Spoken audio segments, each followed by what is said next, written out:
Makwetla winds it down on AfricaWorld Hour, 9 to 10 p.m. 2100 hours. A very good evening to you. A warm welcome. This is Africa World Hour here on Channel Africa, the African perspective. 60 minutes are the very latest news from the heart of Africa to all the corners of the globe. One planet, countless stories as we bring you the very latest in and around your world. We'd like to hear what's happening in your community, what is shaping your perspective, what are the conversations that you're having. Welcome to it. I am Tsepiso Makwetla. So excited to be back. 2 weeks away has certainly made me miss you. So let's get straight into it. Let's tell you what the top stories are on the program today. The Gauteng High Court in Pretoria, South Africa, will later this week hand down judgment in the Zambian government's main application to challenge the final resting place of the late former Zambian President Edgar Lungu. The Lungu family want the former president to be buried in South Africa. Well, the Zambian government believes that he should be repatriated to the country where he was born and be buried there in Embassy Park in the capital, Lusaka. Zambia's Attorney General Mulilo Kabesha says he's happy with how things have unfolded today. I'm very, very, very happy. Yeah, I'm very satisfied with how the matter proceeded. Both parties argued the matter, and the court was very calm and the court gave each side the time they needed to. None of the parties was cut in terms of stopping, but court was just asking for clarifications. Reports from the Western Sudan say the paramilitary rapid support forces have handed over control to the Zamzam camp for displaced people to Colombian mercenaries. The Sudanese government say their RSF are using foreign fighters in their siege of the nearby Fashar city. The BBC's David Bamford has those details. When RSF forces overran the Zamzam camp for displaced Sudanese in April, most of the 500,000 refugees there fled into the bush, but several thousand remained. Humanitarian agencies say they've received no aid. A spokesman for the refugees said armed Spanish-speaking militia have now taken over and are moving around freely. The Sudanese government accuses the United Arab Emirates of hiring hundreds of foreign mercenaries, many of them Colombians, to fight for the RSF. Earlier, the Colombian government apologised, saying it does not support mercenaries. And looking at trade relations now between South Africa and the United States, they continue to decline, with the Minister of International Relations and Corporations of South Africa, Ronald Lamola, saying the country is now diversifying its trade partners and exploring alternative markets, including China. Lamola noted that the impact on the economy is expected to be minimal, around 0.2%, he says, of South Africa's GDP growth. It is estimated that 30,000 jobs are at risk, though. While briefing the media in Johannesburg, he emphasized that the country's economic future remains resilient. The reduction in growth from the 30% tariffs depends on a number of factors, including our ability to find alternative markets. It should be noted, however, that 85% of South Africa's exports remain exempted from the tariffs. All applicable exemptions published in the previous U.S. executive order are said to remain in force. And moving on to Moscow now, where 19 people have gone on trial accused of involvement in last year's attack on the Crocus City Hall music venue. Nearly 150 people were killed in that assault. More from the BBC's Sasha Schlichter. On Friday, the 22nd of March last year, armed men stormed the Crocus Entertainment Center just outside Moscow. As some began shooting, others set fires on the upper floor, with explosions being reported before the roof eventually collapsed. The defendants in today's trial, held behind closed doors, include the 4 suspected attackers, all from Tajikistan. Prosecutors intend to make the case that the attack was organized by an IS affiliate. Now, health experts are warning that plastic pollution is a grave and growing concern, under-recognized danger, particularly to health. It is costing the world at least $1.5 trillion a year. In a review to coincide with talks in Geneva, they say that plastics cause diseases and death from infancy right up to old age. The BBC's May Stellard was there for that. Three key areas that they're looking at is, first of all, to try and just reduce the levels of plastic in the environment. We've seen, these awful pictures of plastic littering our oceans and potentially causing issues for human health. So looking to cut the levels of production, but also ban the most potentially cancer-causing, most harmful chemicals, and try and improve design globally. So that could include, for example, those plastic bottle tops that attach to the bottle to try and reduce the levels of waste. And then finally, there's the money to try and make that happen. Could there be some sort of universal tax that they get plastic packages to pay? Channel Africa, where every moment is an African celebration. Feel the energy, feel the connection. Channel Africa, the African perspective. 1 hour, one continent, one voice. AfricaWorld Hour with Tsepiso Makwetla on Channel Africa, the African perspective.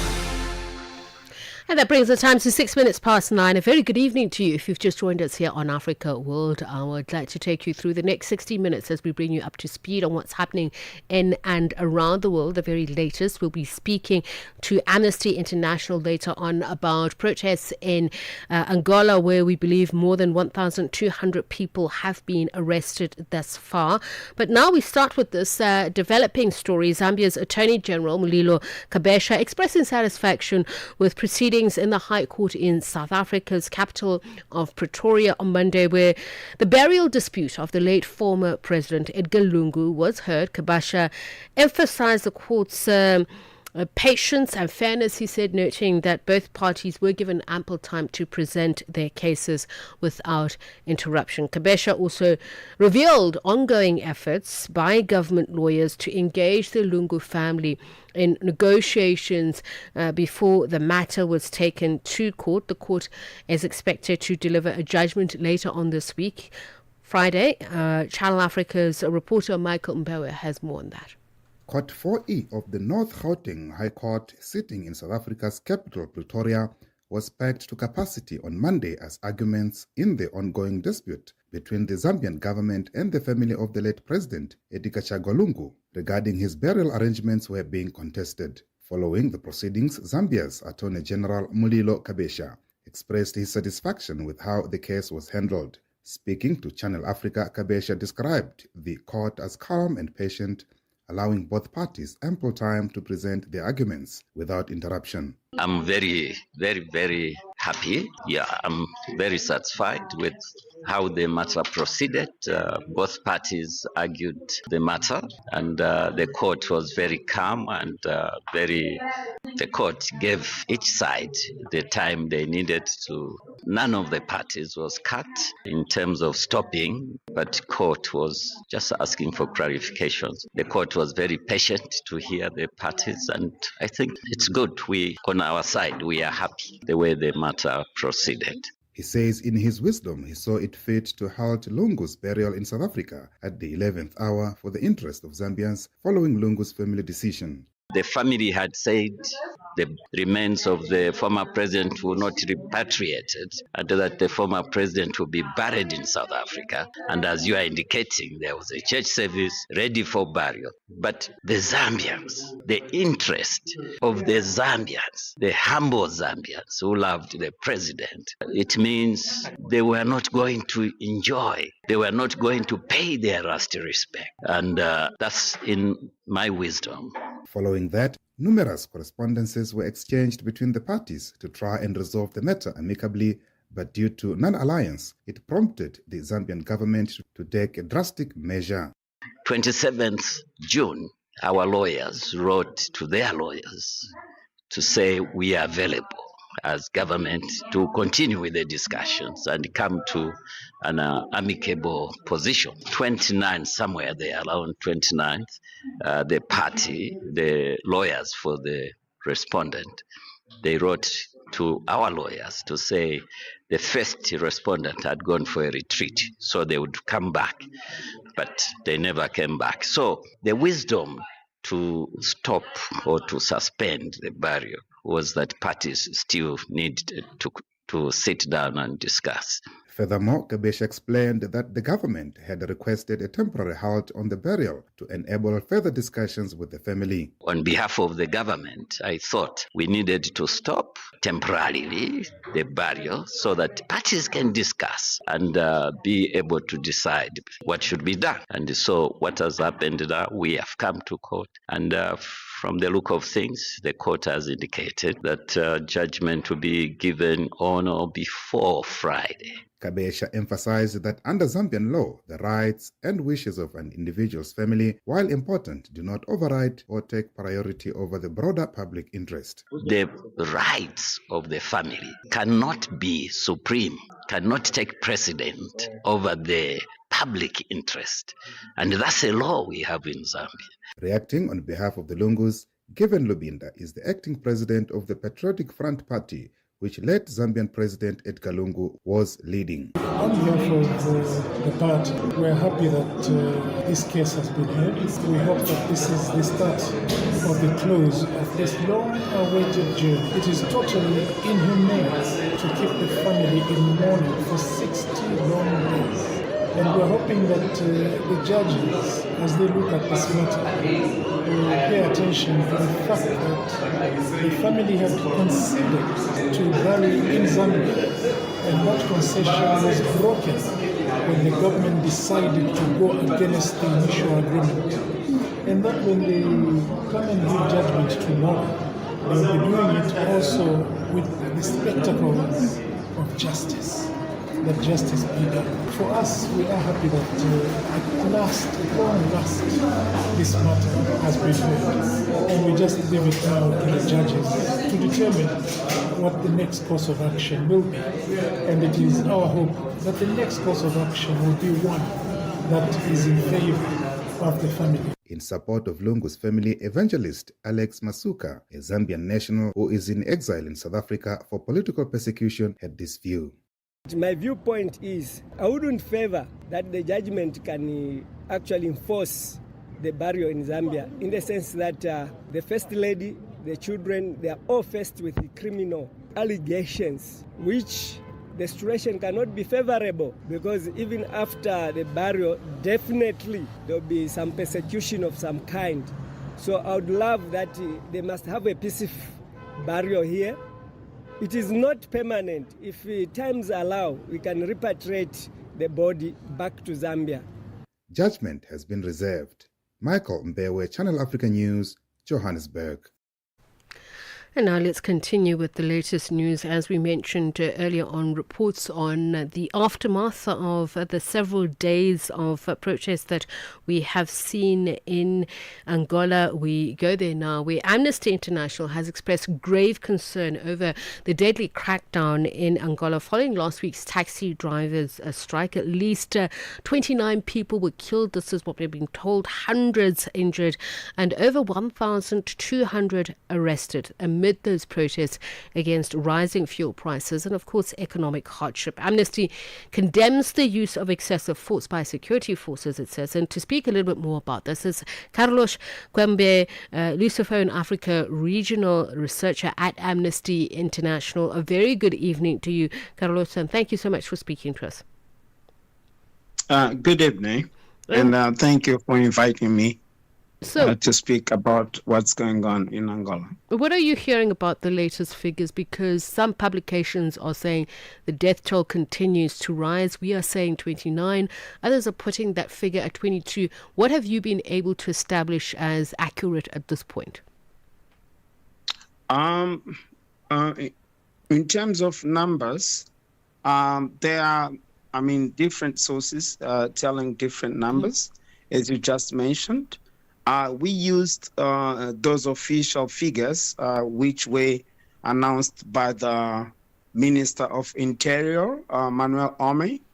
But we know that the numbers must be higher than what was announced because authorities tend to reduce what's going on the ground, one side. And I also continue to receive videos about people who are still being shot dead, people injured. Some who were injured ended up, unfortunately, dying.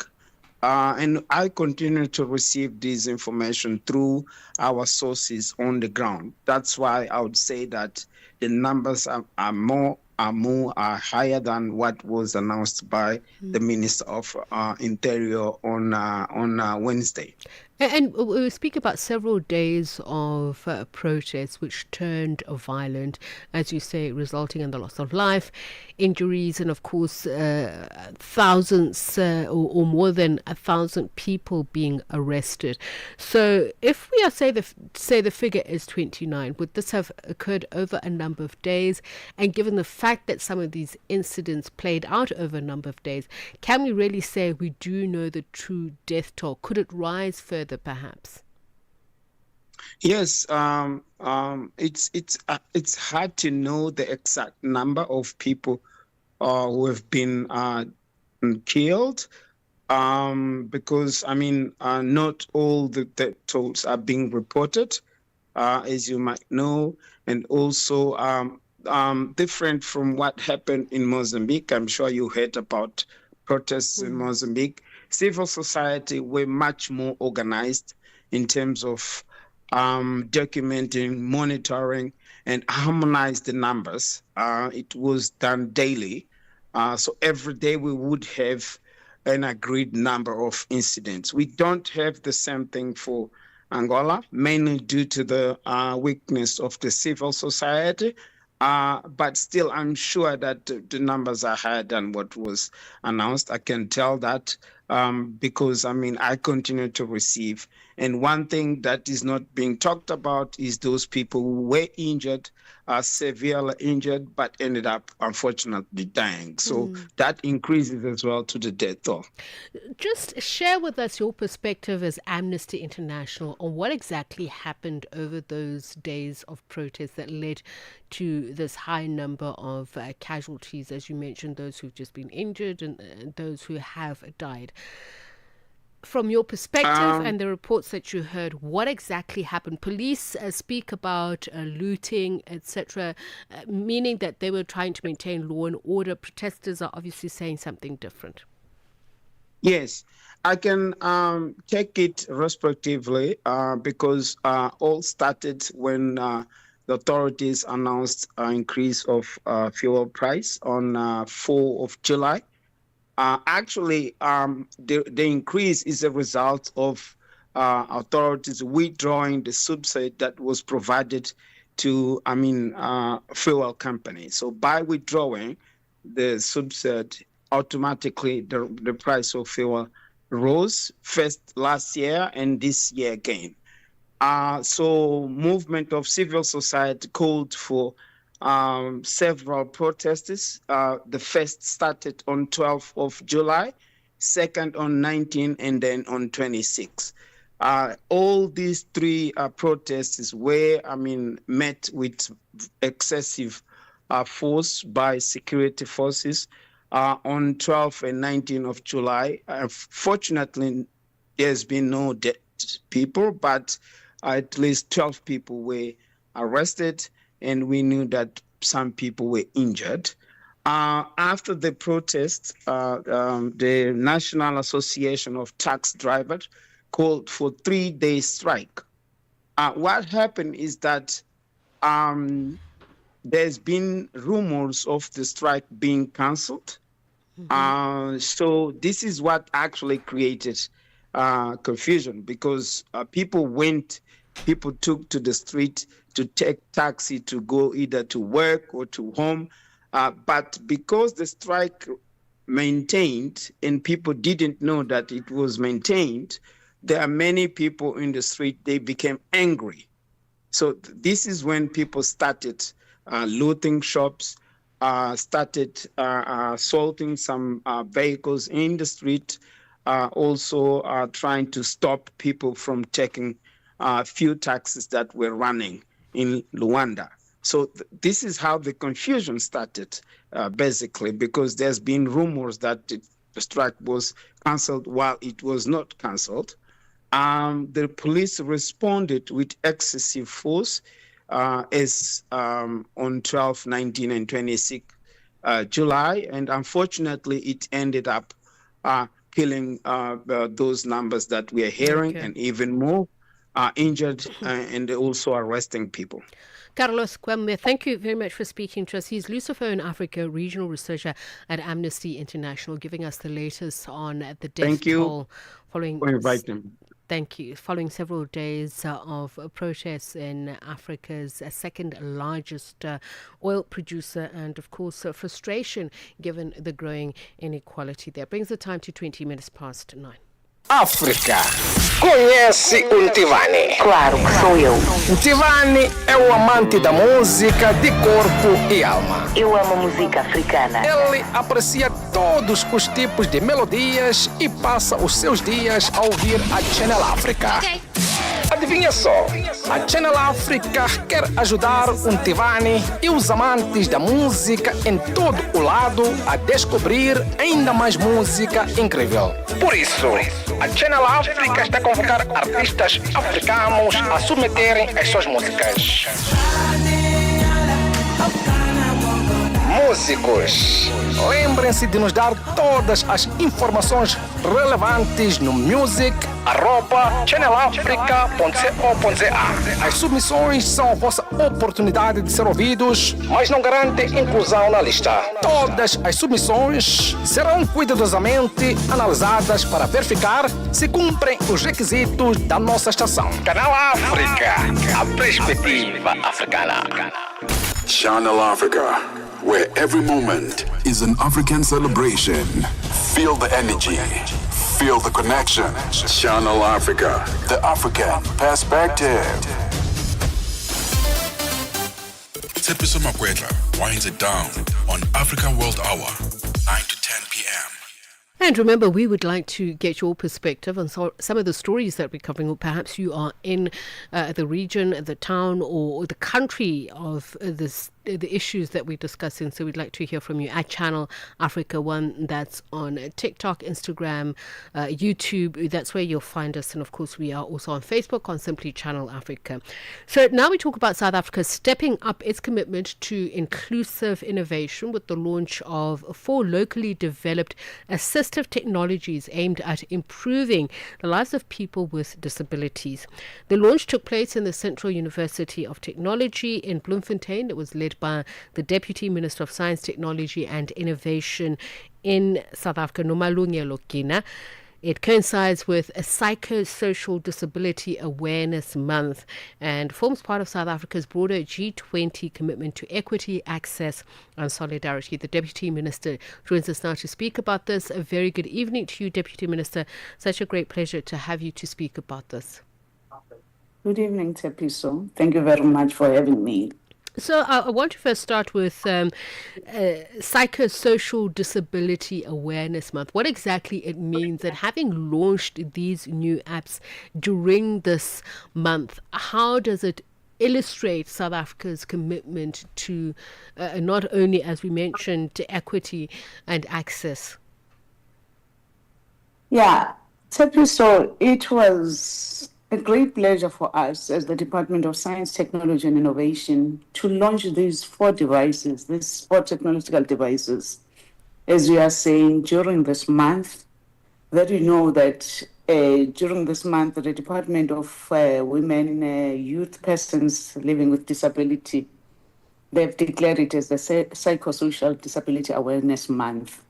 So it's the month where we are all expected as South Africans to raise awareness and raise that consciousness amongst our people, challenge the stigma that is there when it comes to people living with disability, and make sure that we advance the full realization of the people living with disability.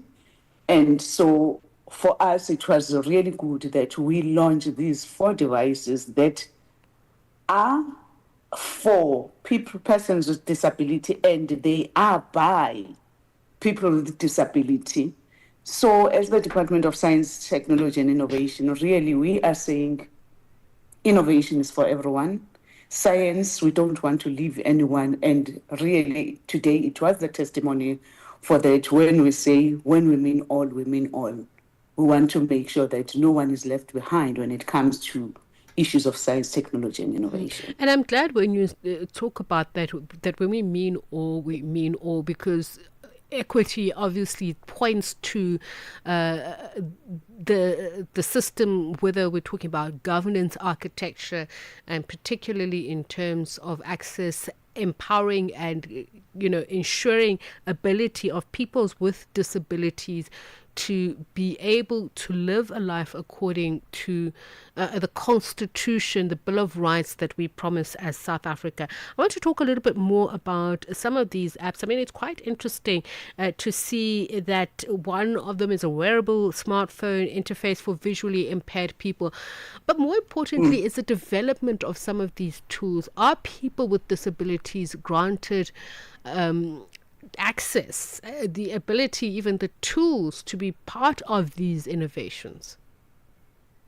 Definitely, Tsepiso, they are. As I've said, what is even more interesting about these tools, these devices that really we're launching today, people and persons with disabilities are part of the innovators themselves. That, it's people with lived experiences that were part of developing such apps and devices that we're talking about. Let me make an example with one of them. There is one that is called Shazasin. Mm-hmm. It's developed by a woman. It's an Indian lady who is blind. This device, it's a Tsepiso. It's a device, it's an audio-described storytelling. It's a device that is going to be used by blind people. Imagine you, as you can see, you go to the cinema, you watch the movie at the cinema. Though the noise, you see the pictures and so forth. The blind people want to watch those movies too. So this device is going to assist the blind user. He can go to the cinema, use this assistive device. Whilst there is this noise, the movie is going on, he will be told what is happening so that he uses his own imagination to also to understand what is happening in the movie. So without even disturbing the person seated next to him or her. So when we are saying such devices are the enablers for everyone, when we talk to the issue of inclusivity, everyone is going to enjoy being the full human being living in the country, enjoying the same as all other persons. At the same time, the same device, even using as on tourism sites, where you are going to those tourism sites, other people are watching, there is greenage, you are enjoying the rocks. So this device will be explaining so that a blind user can use his imagination and see exactly what is happening. It's just that one. As I'm saying, we had 4 which they are very much exciting and interesting to know about such devices and how. Broadly now, Deputy Minister, and I do apologize for interrupting you, but I want to get to this commitment that you talk about, particularly for as we head to the G20. People with disabilities make up 6% of the South African population, but even at a basic level, they will tell you at schools, I mean, even in public buildings, they have no access to a lot of amenities that would make life bearable for them. So how are you then going to design, and what are you going to unveil at the G20 to show, as you say, our role in ensuring inclusion, access, and even leadership at a global stage, because we are falling behind a lot of African countries. Looking at East Africa, for instance, they're so far behind. What lessons are we learning and what are we doing, inculcating into our G20 vision? Tsepiso, as you know, we are heading, as the presidency of the G20 in South Africa this year. You know what? Another thing that excites us more, for the first time in the G20, as we're the host as a country, it's for the first time that we are having a working group where we address the issues of disability. We've got the Disability Inclusive Working Group where we are saying, as the G20 countries, let us not leave, let us be inclusive and make sure that when it comes to people with persons with disability, they form part of the discussions that we are having. And we have that working groups where all of us are coming together and say, what is it that we make sure when we talk inclusivity, when we talk inclusion, no one is really left behind. So it's one discussion where, culminating towards the end of our G20 in November, really we'll be coming up with a very good document and concept documents as countries, as to say, what have we agreed upon? But these are all the indications, and as South Africa, where we are saying we are leading, working with all the departments, like today, we're the Department of Women, Youth, and People with Disability. We had departments, tourism, we are talking, Department of Trade, Industry and Competition, we are talking, all the departments, because we are saying, let us all talk when it comes to the issues of our people, when it talks to the issues of inclusivity. SAPs are, again, looking at the devices that we're launching today. How are our people going to be assisted for access, for agency, when they reach these police station, Department of Justice, the interpretation that they can get when they get into the courts themselves? Those are the devices where we are saying we are making sure that we make life easy for them, but at the same time, we make sure that when it comes to their independency, they are very much independent. Right. They can live life on their own and not depend on others. These are some of the steps that we are getting into, that trying to address the issue of inclusivity. Deputy Minister, I'm hoping that we will have another conversation, because I also wanted to talk about grassroots supports, that and the integration, for instance, with international policy support, industrial businesses, how that all plays into the matrix. But I deeply thank you for your time and speaking to us, sharing with us the journey that you're undergoing. Deputy Minister Nomalungelo Gena on South Africa's new assistive tech drive to support people with disabilities, but particularly on the road to G20, what role South Africa is going to play in terms of equity, access and solidarity. It is now 27 minutes to 10. 9 to 12 midday Central African Time. On the move with Palisa Tau and Benjamin Mushata. Should influencers be expected to be impactful in society? If there is a social or societal conversation that goes up, should we be waiting eagerly to hear what the influencers have to say? They are more than just entertainers. They are thought leaders to some certain degree. They influence culture. They influence people's thought processes. They set trends. They shape opinions of people. And the sad reality is, although a lot of them don't want to accept it, I think we're getting better with them realizing that they're embarking in that journey, and in that space comes with a certain level of responsibility. I see it differently in that, professionals are already good at their job, but there is an optionality that they might have to use the position that they hold in society to be able to deliver a message. This year you made the example of actors and actresses. So the same could apply to a sportsman. Just because someone's good at soccer doesn't mean that they have to have an influence over society from a specific standpoint. Keeping you on the know and on the move. 1 hour, one continent, one voice. AfricaWorld Hour with Tsepiso Makwetla on Channel Africa, the African perspective.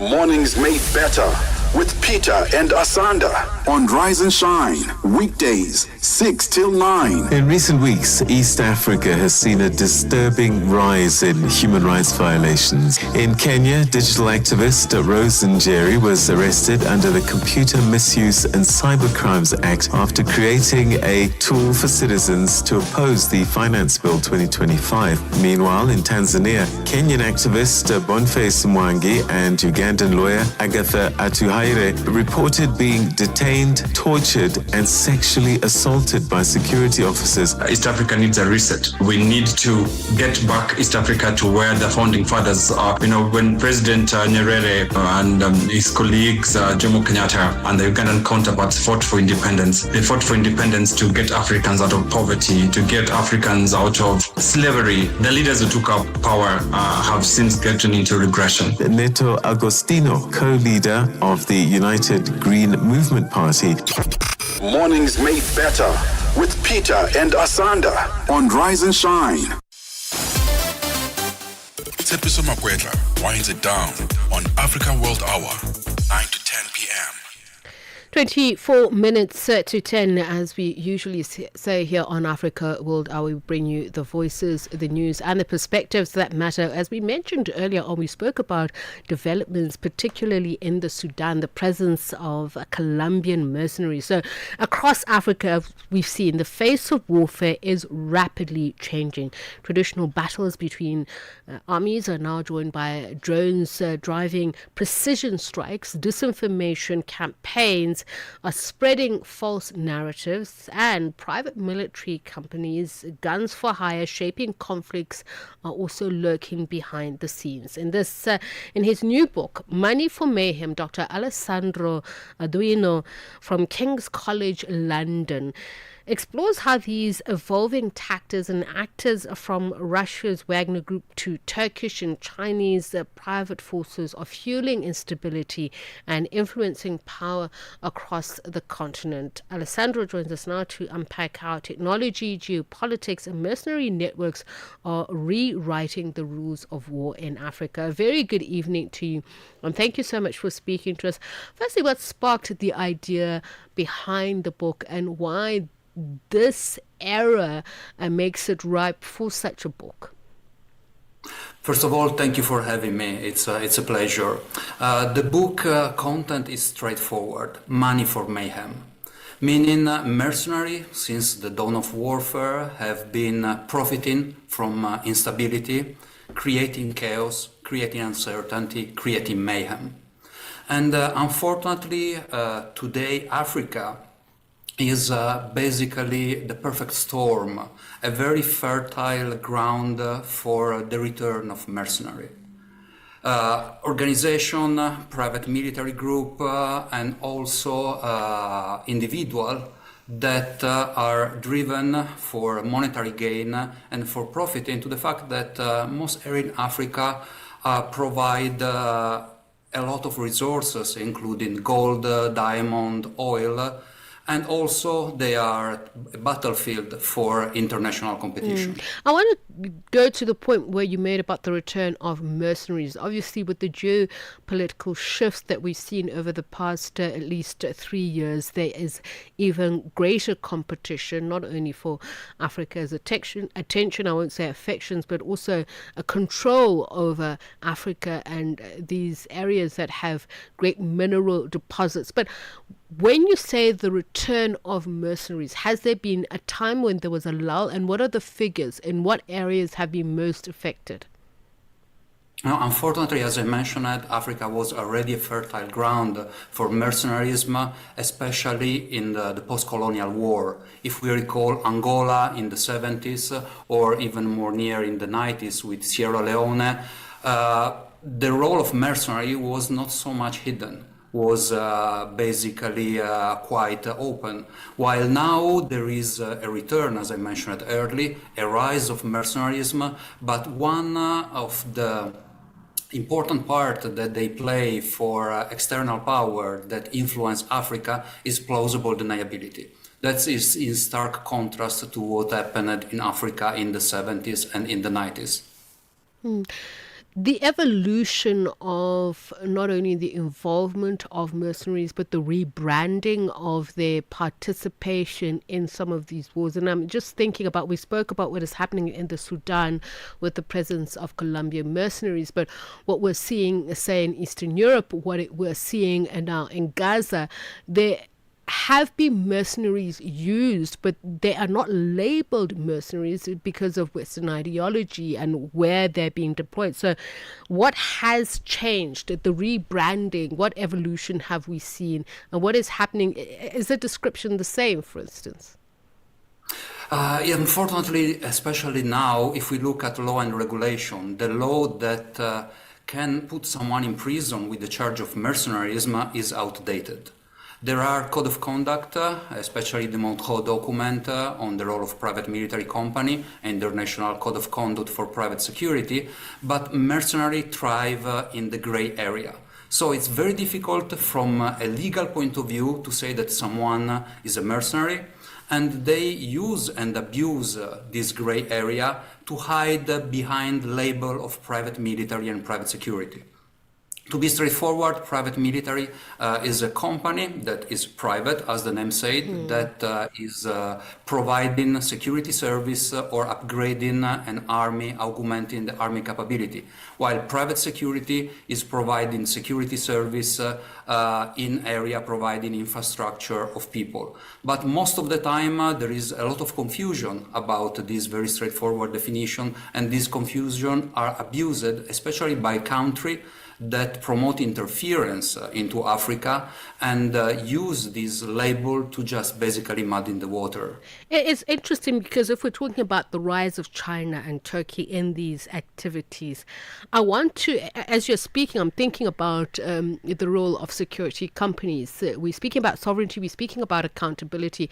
In the United States, for instance, it's been said that you're seeing the level of agency or power that some of these security companies have over an area. And we're seeing that also growing here in South Africa, where security companies are almost a law unto themselves. So those nuances, how important are they, especially if we're talking about sovereignty, if we're talking about accountability and how they move and how they're able to usurp powers of a state?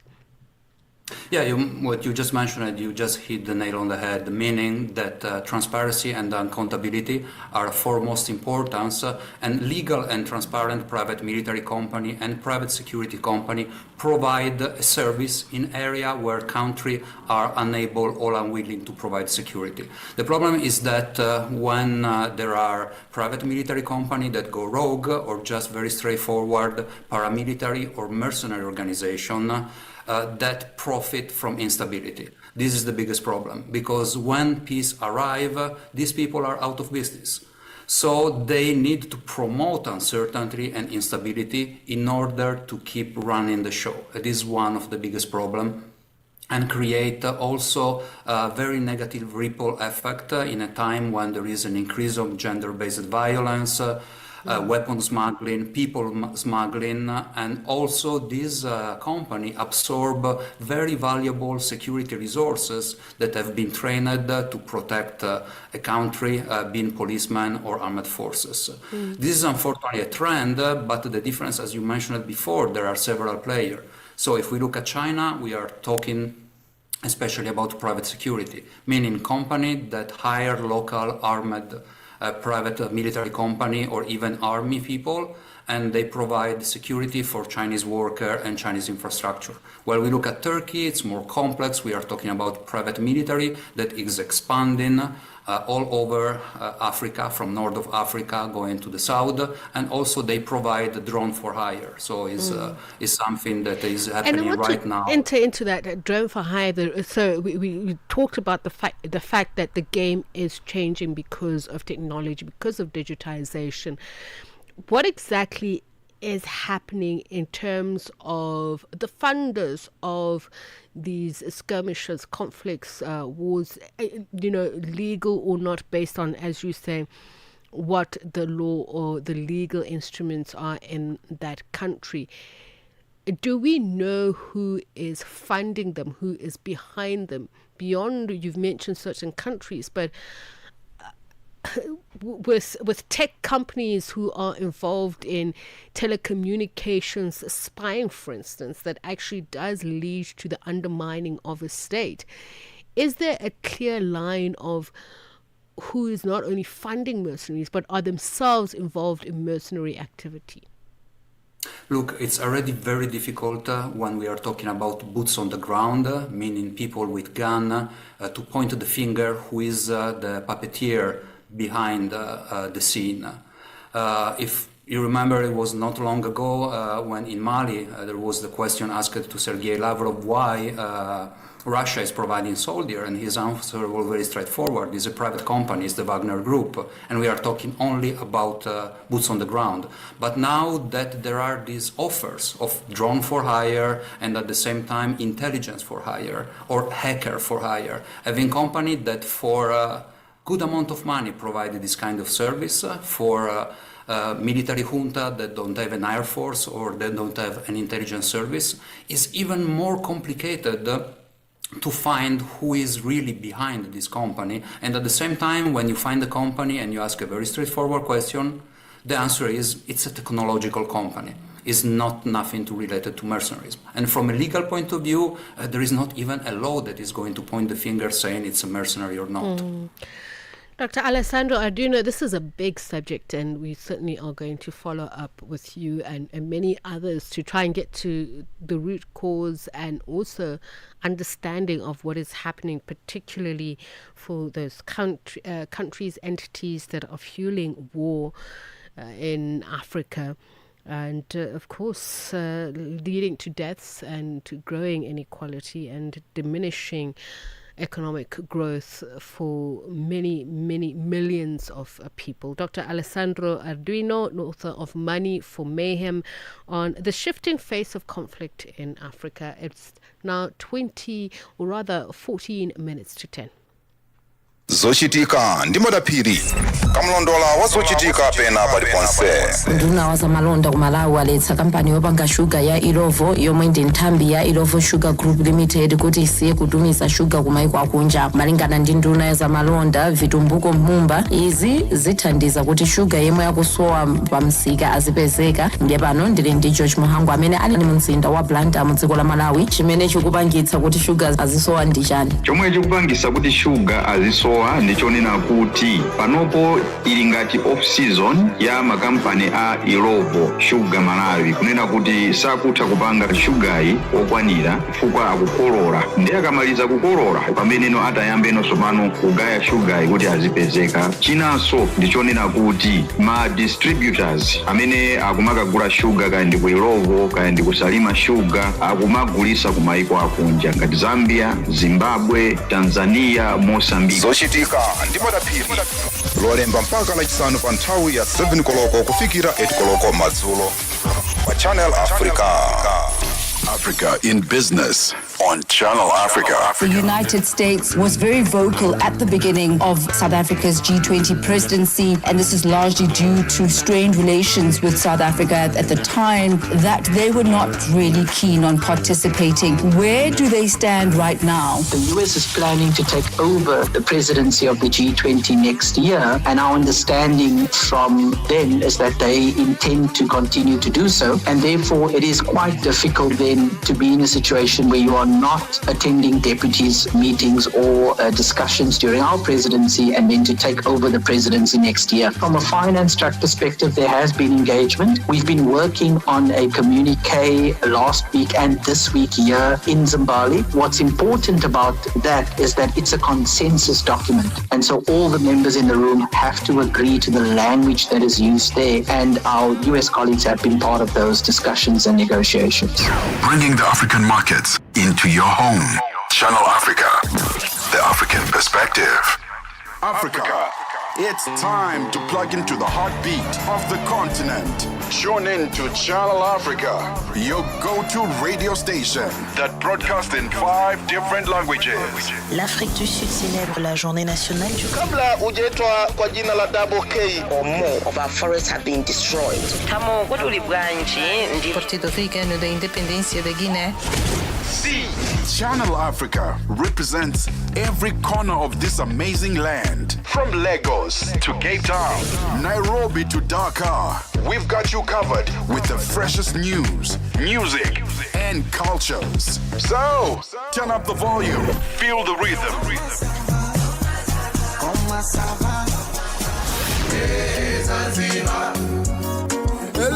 Enjoy the conversation. Channel Africa, the African perspective. Tsepiso Makwetla winds it down on AfricaWorld Hour, 9 to 10 p.m. Several minutes late into our 2140 feature, but we mentioned earlier on something that we've been looking forward to, a conversation with Tutu Puani as the internationally renowned jazz vocalist, born in Pretoria, rooted in Antwerp, is currently on a breathtaking South African tour with her latest project, Wrapped in Rhythm. The album is a stunning musical interpretation of the poetry of award-winning writer Lebo Mashile, and it's as bold, beautiful, and breathtaking as the two women behind it. Tutu, welcome to Africa World Hour. Really appreciate your time for speaking to us. And as I mentioned, it must be a whirlwind tour. I think it's about 10, 15 days, is it? No, we have 6 dates. We had 6 dates. So tell us how it's been, and welcome home. I don't know if it's the first time in a while, but certainly I know it's been at least a decade since I last spoke to you. Oh, yeah. It's been great. By the way, first of all, thank you so much for the invitation to speak with me about this. It was fantastic. We played the first night on Friday at the Market Theatre, and then we played on Saturday at the State Theatre, and it was just beautiful. People really accepted the music. They loved it. They loved it. So, and really what's nice. not to love? As I mentioned, too, well-known and creative beings in themselves. But I'd like to hear from you first. What made you interact in this way with Lebo Mashile's work? What did you think? What music were you hearing in your head when you were listening to these poems? Reading these poems, they really read like songs. I couldn't help but hear music every time I turned her book in a ribbon of rhythm. I really read the poems randomly. And, I didn't read them like first page, second page, third page. I just opened randomly, and it was magical. I found music every time I opened the book randomly. So, and then I thought, let me just record it. Let me just record what I hear and not judge it and see what happens. And a lot of the songs were composed like that. And the orchestral textures, did that come as you were reading, or as you were going through the process? Did you have people in mind, how big the band would be that you would be working with? Tell us about the creative process and where we are now.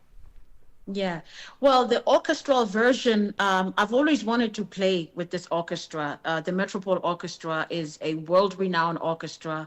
They have won a couple of Grammy Awards. All the big international stars want to play with them. So it was always a big dream for me to work with them. But how the arrangements came about, Bert Joris, who is a dear friend and a trumpet player and a master arranger and composer, he played the music with us first as a small band. So he really wanted to get inside our idea of what the compositions were. So we did a couple of shows with Bert on trumpet, and he played the music with us. And then after that, with that knowledge of the music, he went and sat down and wrote all the arrangements. So it's all credits to the arrangements pen of Bert Joris. So it's kind of like the gift that keeps on giving, right? It is. It really is. Because, in Lebo's book, I'm still finding poems that I'm like, oh my God, I hear a song here. I was thinking about it today, actually. There is a poem that says something about, I smoked a spliff with Jesus or something, or I smoked a spliff with God. Okay. And I'm still hearing a reggae tune in my head. And I'm like, I still got to go back to that poem and see what see what it wants to say. Wow, this is fascinating. And tell me, tell me the difference then, because I understand this is almost like a double project. So there's a volume 1 and there's an upcoming volume 2. What are you seeing in terms of the Metropole Orchestra? And I don't know, you speak about reggae beats. Are there any other, detours that you're thinking you might find yourself taking? Maybe, who knows, my piano might make its way. Wow, that would be the day. Well, I mean, at the moment we have volume 1 and volume 2. I don't know if there will be a volume 3. I don't know. But, I didn't, in the beginning, I didn't think that this would be a double project. I just knew that we had a lot of songs. We had about 15, 16 songs. And I knew that I wanted to put the music on a vinyl, but on a vinyl, you only have 40 minutes, 20 minutes each side.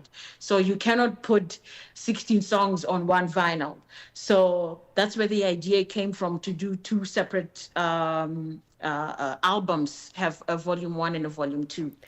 And I want to talk about your husband. He's a long-term collaborator and a pianist himself. The conversations between you two about this work, and obviously it coming to South Africa, as I mentioned, the fact that you've been living in Belgium for a very long time. So what was that like? Because the person that you're closest to, who knows you the most, you feed off them and vice versa. So tell me a little bit about those conversations, what they went like, and influences, perhaps. You know what's funny? My husband and I, we never talk about music. Really? We never talk about music. We just play it.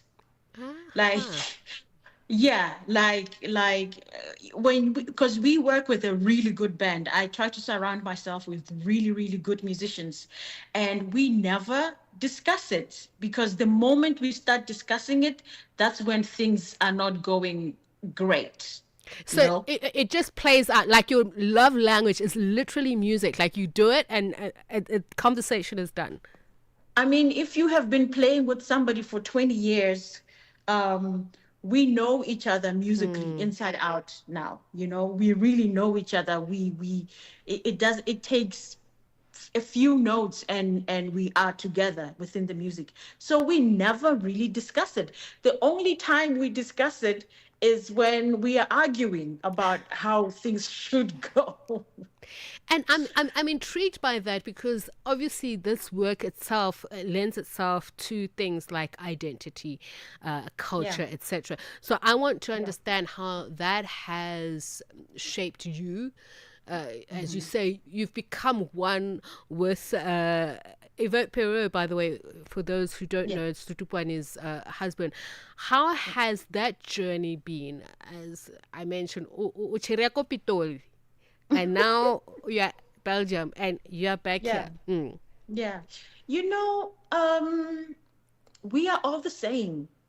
People keep asking me, how do you deal with it? You being black from Pretoria and him being white from Belgium. But at the core of it, human beings, we are all the same. We have the same struggles. We have the same stories. We get older and we realize why we are the way we are because of how we were brought up. And we realize the similarities in how we were brought up with, maybe with parents who were self-conscious or who had an inferiority complex, and then that plays a part on the kind of adults that we are. So truly, at the end of the day, we are the same. So basically, you're just saying that your growth journey, it would have been what it is now, irrespective of, it's just a time and place issue. Really, it is. It really is. I haven't really felt, there were some smaller nyana cultural differences, of course, but at the core of it, really, all of us, we are all seeking for the same thing. We are seeking for understanding. We are seeking for love. We are seeking for safety. We are all looking for the same things. And it really doesn't matter where one comes from. And you know what? I'm really looking forward to your journey as you make more music, as you read more poems. It's always such a pleasure speaking to you. And listen, I really wanted to be at the State Theatre on Saturday. I was speaking to my sister. She says, why didn't you tell me? We could have. I was like, okay, so definitely we'll make sure that we catch your next one. I really appreciate the time that you've taken to speak to us, Tutu. No problem. Thanks for the invitation again. Thank you. Thank you. Tutu Puane is, as we mentioned, world-renowned jazz vocalist, musician, artist, as she is taking this world tour here home, Wrapped in Rhythm. It's based on Lebo Mashile's poetry. So Volume 2 global release happens on 19 September 2025. Thank you very much for that extraordinary opportunity to speak to you, Tutu Puane, live here on Africa World Hour. From us, that's it. Up next is Shayla Ndukumana with Hotlines. Until the next. Channel Africa, where every moment is an African celebration. Feel the energy. Feel the connection. Channel Africa, the African perspective. Hotlines bring you fresh perspectives about love after dark.